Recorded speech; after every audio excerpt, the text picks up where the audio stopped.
Before we dive in, if you've been following this case and want to stay updated as new information comes out, make sure you like, subscribe, and leave your thoughts in the comments, because what we're about to discuss is something most people completely overlook.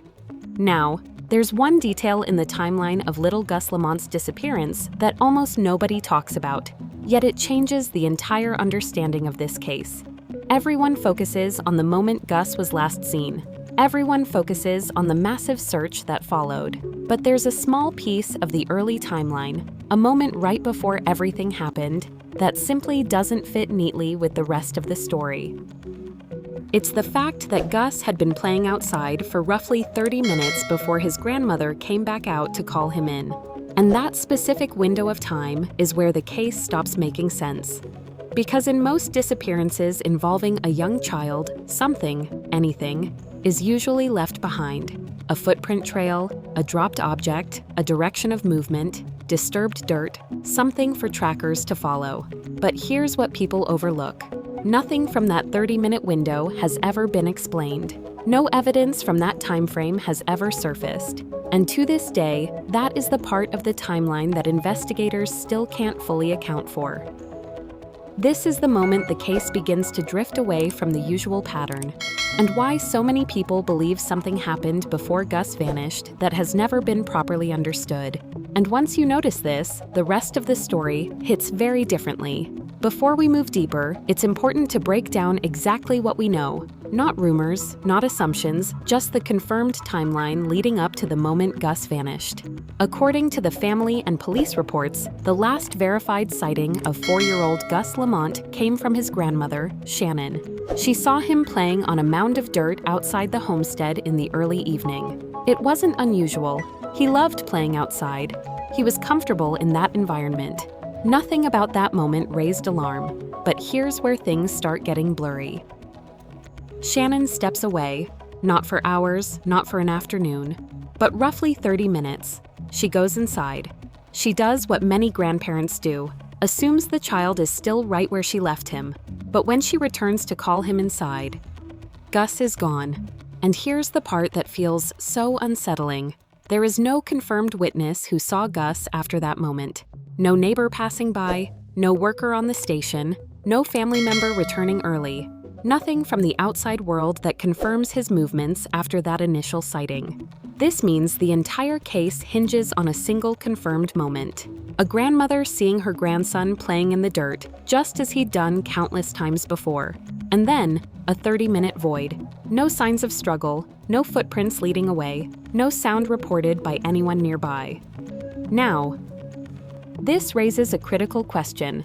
How does a 4-year-old vanish from a familiar area in broad daylight and leave absolutely nothing behind?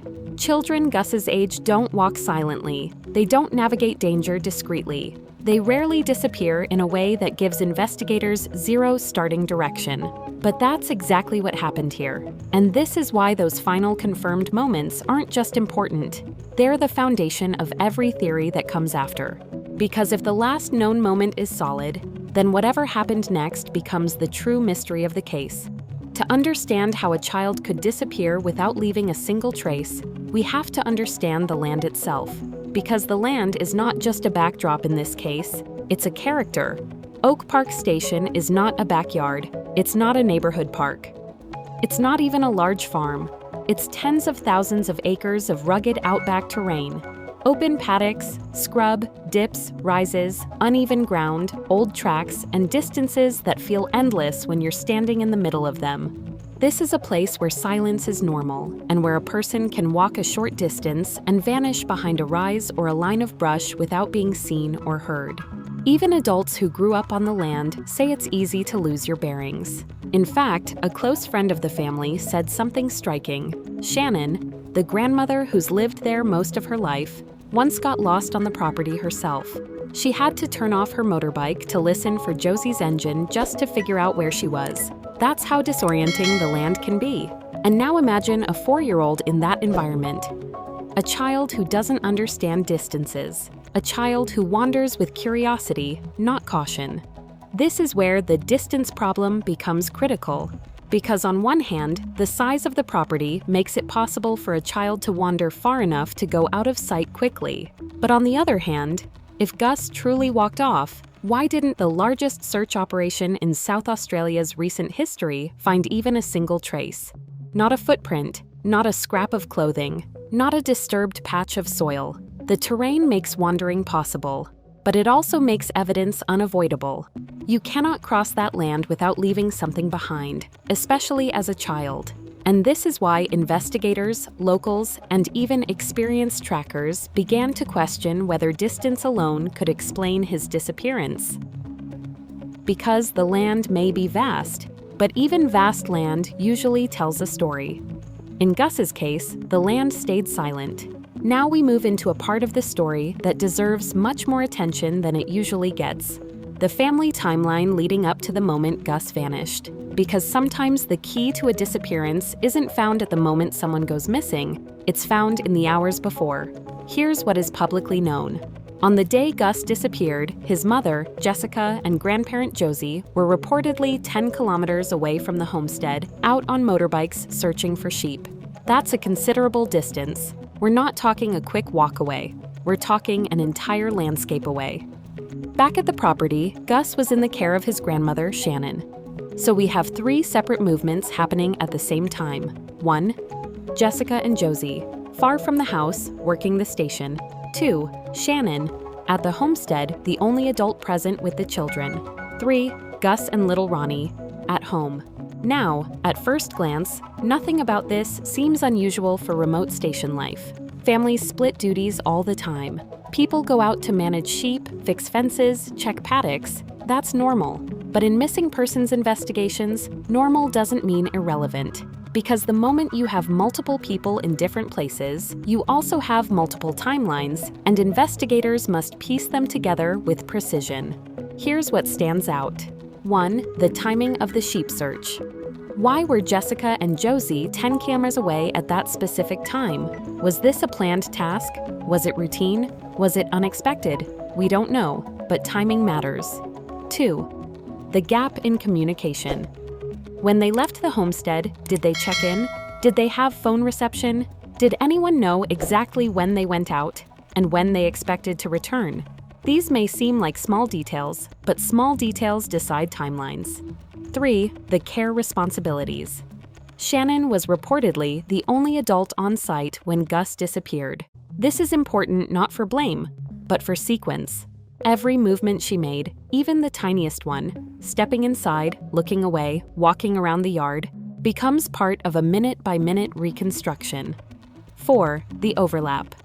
When Jessica and Josie left the homestead, and when Shannon briefly stepped away, these overlapping movements created a window, and inside that window, Gus vanished. The question investigators always ask is, did anything earlier in the day create the circumstances for what happened later? That doesn't mean wrongdoing, it means cause and effect.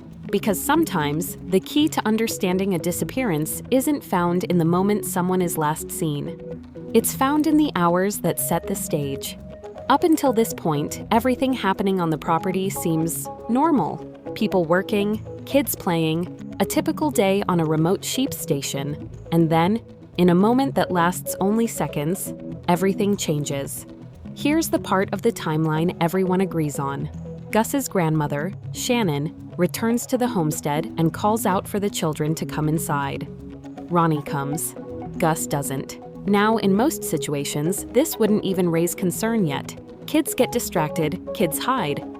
Kids ignore calls all the time. But what happened next is the detail that makes investigators stop and take notice. This was the moment the expected outcome and the actual outcome split apart. Expected, a 3-year-old boy should appear within seconds, maybe minutes. He should respond to his grandmother's voice. He should walk into view from behind a shed, a tree, or come running from wherever he'd been playing. Actual, nothing, no sound, no rustling, no movement, no small footsteps, just silence. And in a place as remote and as open as this station, that silence is unsettling, because investigators know something critical. Children this age don't vanish instantly, but in this case, it almost looks like he did. Within moments, Shannon begins searching, calling his name, checking around the yard, looking in the usual spots. Nothing. The area around the house is not a dense forest with endless hiding places. It's an open space with clear lines of sight. A child should be visible, or at least traceable. And yet, in the few minutes between calling him and beginning the search, Gus had already crossed over from momentarily missing to unexplainably gone. This is the exact point where investigators start to question the timeline. How could he have moved far enough, fast enough to leave no trace? Did something interrupt his path before he could respond? Did he leave earlier than assumed? Was something else happening at the same time Shannon walked in? The reason this moment matters so much is because it marks the transition from a normal day to a disappearance that makes no sense. This is where the timeline snaps. Once the alarm was raised, the response was immediate and massive. What happened over the next days and weeks is one of the most intense search operations South Australia has ever launched for a missing child. But here's what makes this case truly haunting. Despite all of it, they found nothing. Not a footprint, not a piece of clothing, not a direction of travel, nothing. Let's break down what actually happened. The initial search, Dasani, 10 days straight. As soon as police were notified, they deployed teams across Oak Park Station. This included SA Police local landholders, State Emergency Service, Indigenous trackers, some of the best in the world at reading terrain, aerial units scanning from above, and eventually, the Australian Defence Force. If a 4-year-old child had wandered off, especially in open country, searchers expect at least one of the following: disturbed dirt, small footprints, drag marks from shoes, clothing snagged on fencing, dropped toys, something indicating his movement. Yet the trackers, who can spot subtle ground disturbances the rest of us would miss, saw zero sign that Gus traveled in any direction. That is extremely unusual. The second search. 4 more days. On October 17th, police expanded into a new phase, a tighter, more focused 4-day search around priority zones. Still nothing. No scent trail for dogs, no prints, no objects. As if the child never moved beyond the homestead area. This isn't normal. Even in cases where children become lost in remote regions, the search usually reveals something indicating their path. But here, nothing showed up, not even a false lead. The third operation, Gus, draining water. Then police escalated again. On October 31st, they drained a massive dam, millions of liters, because water is always a critical concern in disappearance cases. After hours of pumping, nothing. The dam was clear. The shafts, the dark possibility. Police then searched nearby mine shafts. Another grim possibility that often yields answers in Outback disappearances, but again, no trace. And this brings investigators to a critical, uncomfortable conclusion. If every likely route, water source, ASI, hazard, estimates, and landscape feature shows nothing, then the disappearance may not fit the profile of a simple wandering off accident. It doesn't prove anything, but it forces investigators to look at the timeline, not the terrain. And that breakdown begins with the family's movements and the hours leading up to when Gus vanished. When a child goes missing in the Outback, investigators immediately think in terms of hazards: water, holes, pits, machinery, animals, fences, and terrain traps. So the next phase of the investigation into Gus Lamont's disappearance was focused entirely on eliminating the most dangerous places first. But what happened next only made the case stranger. The dam, the biggest fear. On October 31st, police made a major decision. They drained the large dam on the property. We're talking millions of liters of water, an enormous undertaking that required planning, machinery, and hours of work. Why? Because if a small child accidentally fell into a dam, unfortunately, searchers expect to find a body quickly once the water recedes. It's grim, but it usually brings answers. Only this time, the dam was completely empty. and completely clear. No clothing, no footprints around the edges, no slide marks, nothing. That instantly shifted the investigation away from the water and deeper into the timeline. Next target, the mine shafts. Outback properties often have abandoned mine shafts or pits scattered across the land. These are dangerous, and in disappearance cases, they are always checked. Officers and volunteers searched every shaft within the viable radius. They lowered cameras. They checked the sides, the bottoms, any openings. And again, no sign of Gus. Not even disturbed dirt or stones. Which means, if Gus had walked toward a shaft, there would be prints or broken ground. If he had fallen, something would indicate movement. But the shafts gave investigators nothing. Not clues, not direction, not even possibilities. What this tells investigators: when both major categories, water hazards and terrain hazards, turn up empty, investigators are forced to conclude this disappearance is not behaving like a typical wandering off case. In almost every lost child case in rural Australia, searchers find shoe prints, clothing, a trail, disturbed shrubs, some hint of a direction. But here, there's no trail to follow because nothing was ever found. And that leads police toward a different set of questions. Questions about the timeline and the family movements before and during the disappearance. Because if the land isn't giving answers, maybe the timeline will. Before we move forward, we have to zoom out, because the hours before a disappearance often matter just as much as the moments after.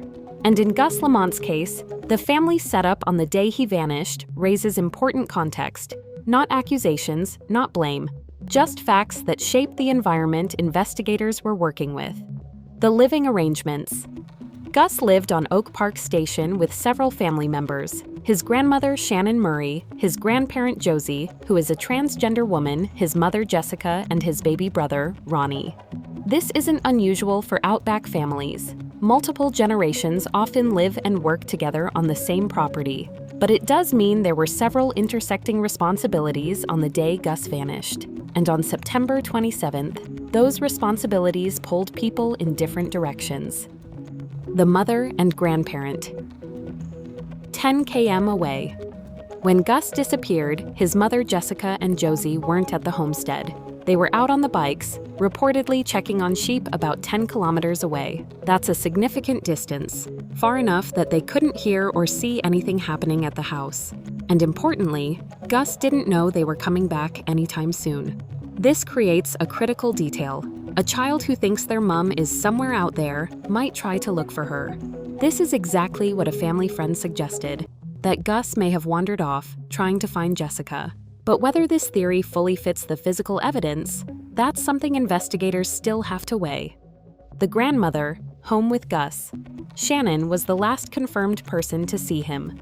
She says she left Gus playing outside and went in briefly.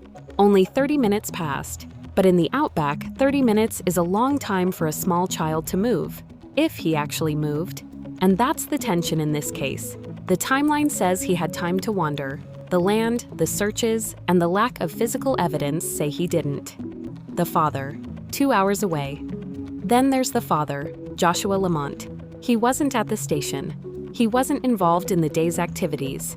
He didn't even know his son was missing until police woke him up hours later. This detail matters because it provides alibi distance, but also adds to the picture of a family spread across multiple locations. When a case drags on with no clues, no tracks, no belongings, no confirmed sightings, people in the community start forming their own theories, not out of malice, but because they're desperate to make sense of the senseless.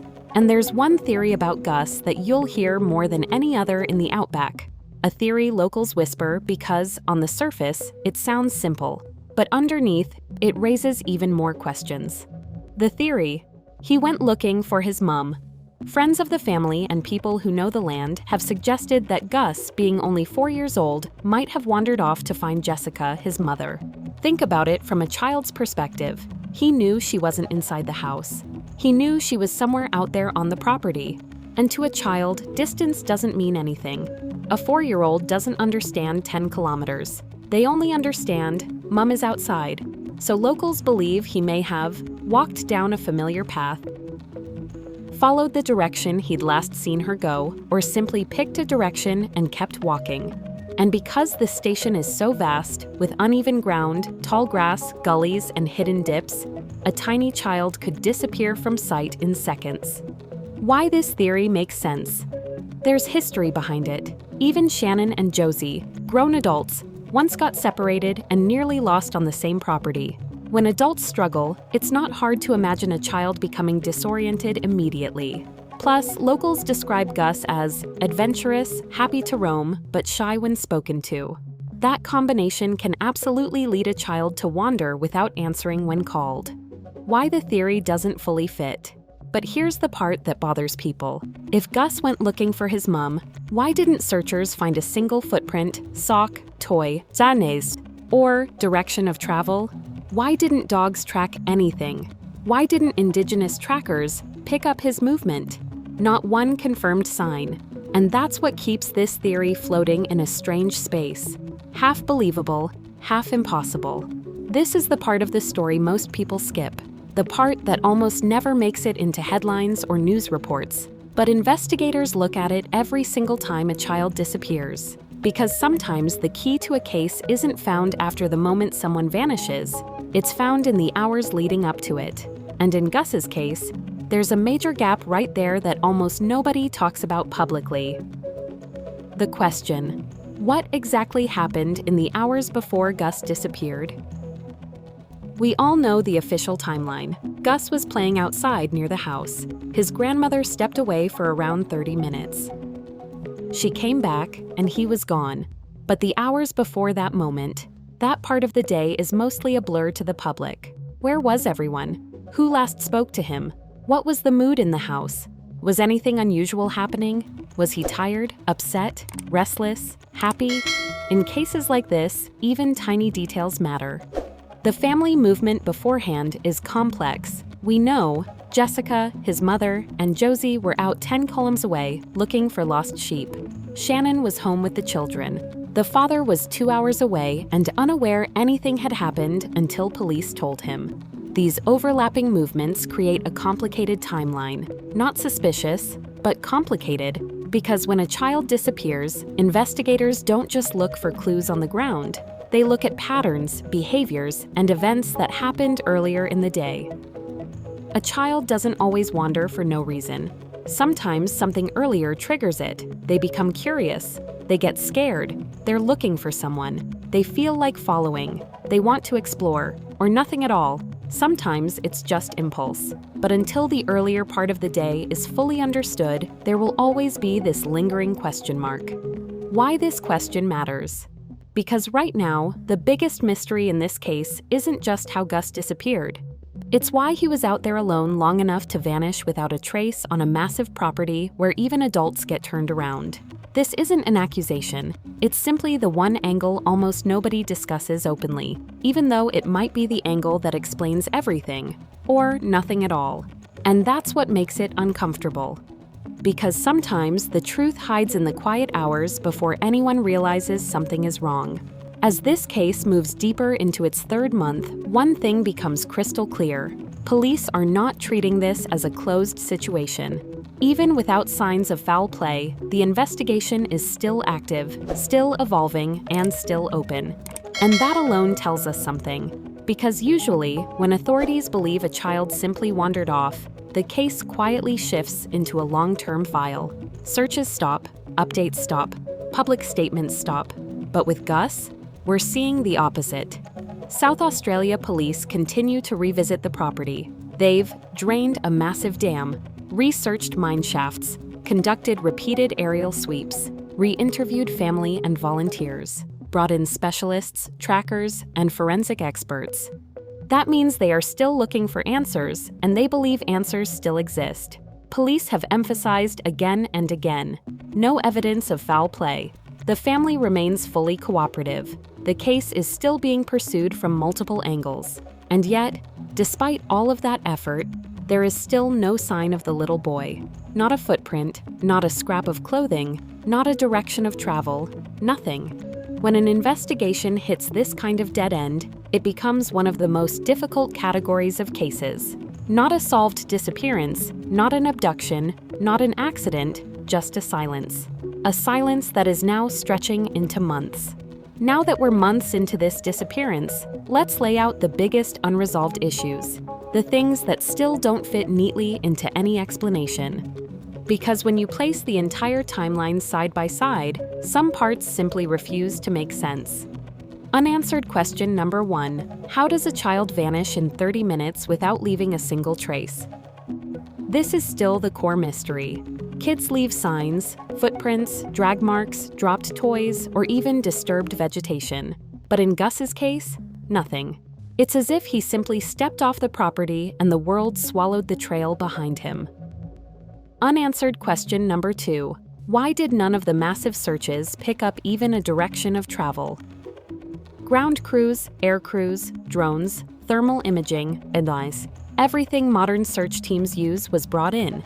Yet they found no pattern pointing north, south, east, or west. That doesn't happen often. Unanswered question number 3. Why did the dam and mine shafts reveal absolutely nothing?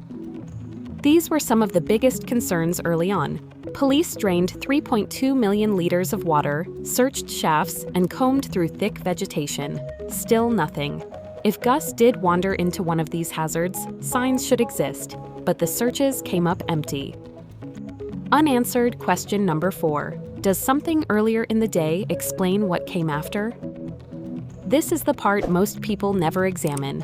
What happened before the grandmother stepped outside? Before the mother and Josie rode 10 kilometers away? Before the property movements that created gaps in supervision? Investigators always look at the hours before, not just the moment of disappearance, and that's an area still full of unknowns. Unanswered question number 5. Why is there no clear starting point for what happened next? Normally, there's at least a small detail that anchors a theory, but here, the case starts with a child playing outside, and then jumps straight to nothingness. No noise, no sighting, no animal signs, no witness account, just an empty space in the timeline. All of this together creates a disappearance that simply does not behave like a typical missing child case. And that's why people continue asking questions, because the facts we do have don't fully explain the facts we don't have. At this point, we're nearly 3 months into the disappearance of little Gus Lamont, and somehow, the basic questions remain unanswered. No evidence of foul play, no direction of travel, no physical trace, and no clear explanation for how a 4-year-old could vanish in such a short window in an area searched by hundreds. The longer this goes on, the more people start focusing on the timeline itself, not just what happened after he disappeared, but what might have mattered before. Because sometimes, the key to a mystery isn't found in the moment someone goes missing, but in the hours leading up to it, and that's where your perspective becomes important. What do you think is the most overlooked detail in this case? What part of the timeline do you believe needs a closer look? And which unanswered question bothers you the most? Share your thoughts in the comments. I read every single one. And if you want to stay updated as this case continues to develop, make sure you like this video, subscribe to the channel, as Sunday, and turn on notifications so you don't miss the next breakdown. Your engagement helps this story stay visible, and visibility matters. The more people talk about this case, the harder it becomes for it to fade away. Thank you for watching. Stay safe, stay aware, and I'll see you in the next one.